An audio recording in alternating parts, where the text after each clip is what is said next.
Hello बच्चों, कैसे हैं आप सब। बच्चों चलिए आज मैटर इन अवर सराउंडिंग का लास्ट टॉपिक इवेपोरेशन पढ़ते हैं। बच्चों हमने देखा था states of matter last video में और फैक्टर्स यानी कि प्रेशर और टेम्परेचर का क्या इफेक्ट होता है हमारे मैटर के स्टेट पे। तो बच्चों उसी पे बेस है हमारा आज का टॉपिक इवेपोरेशन। चलिए समझते हैं। तो बच्चों इवेपोरेशन को समझने के लिए इन क्वेश्चंस के बारे में सोचिए। क्या बच्चों हमें मैटर का स्टेट चेंज करने के लिए हमेशा हीट और प्रेशर को चेंज करने की ज़रूरत पड़ेगी? क्या बच्चों हम अपने डेली लाइफ से कोई एग्जांपल देखें जहाँ पे लिक्विड जो है डायरेक्ट वेपर में चेंज हो जा रहा है बिना बॉइलिंग पॉइंट पे रीच किए हुए?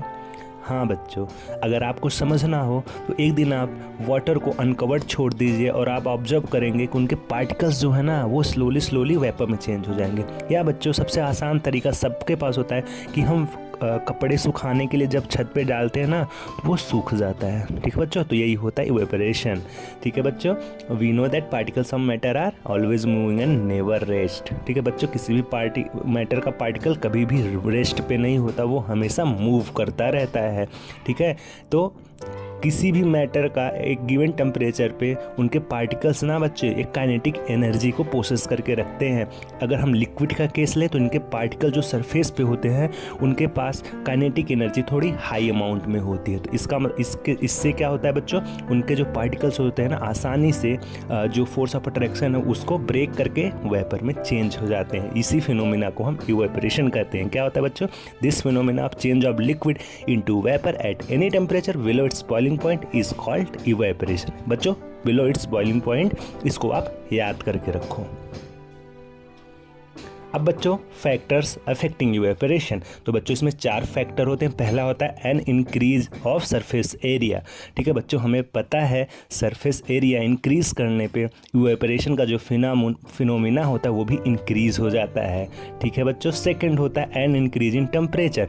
बच्चों टेम्परेचर इंक्रीज करने पे जो उनके पार्टिकल्स होते हैं ना उनकी काइनेटिक एनर्जी भी इंक्रीज हो जाती है और उनके वेपर स्टेट में जाने की टेंडेंसी भी इंक्रीज हो जाती है। बच्चों डिक्रीज इन ह्यूमिडिटी, बच्चों सराउंडिंग में अगर ह्यूमिडिटी डिक्रीज हो जाएगा तो ऑटोमेटिक इवेपोरेशन का जो रेट है वो इंक्रीज हो जाएगा। ठीक है बच्चों, लास्ट आता है बच्चों an increase in wind speed. बच्चों विंड स्पीड का बड़ा इम्पैक्ट होता है। हम अगर अपने भीगे हुए कपड़ों को विंडी डे सुखाएं तो वो जल्दी सूख जाता है। ठीक है बच्चों, तो 4 फैक्टर आप लोग याद रखना, an increase of surface area, an increase of temperature, decrease in humidity and increase in wind speed। ठीक है बच्चों, चलिए अगले टॉपिक पे चलते हैं। How does evaporation cause cooling.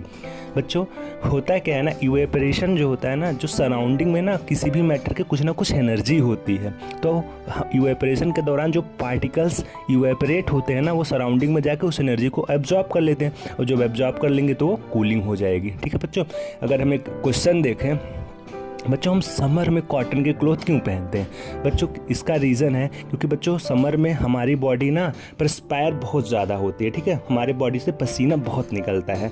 ठीक है, होता क्या ये पसीना वेपर में चेंज हो जाता है। ठीक है, अब इसी रेट को कॉटन जो है वो फास्ट कर देता है। क्यों? Being a good absorber of water. Cotton क्या है बच्चों, वाटर को आसानी से एब्जॉर्ब कर लेता है और हमारे स्वेट को एब्जॉर्ब करके क्या करेगा, एटमॉस्फेयर में एक्सपोज कर देगा ताकि इवेपोरेशन का रेट फास्ट हो जाए। बच्चों ग्लास का पानी आपने देखा है, क्यों उसके जो ग्लास के सरफेस पे वाटर ड्रॉपलेट्स प्रेजेंट होता है। बच्चों इसमें क्या होता है ना, जो वाटर वेपर सराउंडिंग में होते हैं ना कोल्ड की वजह से वो अपनी एनर्जी लूज कर देते हैं और लूज करते ही वो किस में कन्वर्ट हो जाते हैं बच्चों, लिक्विड में।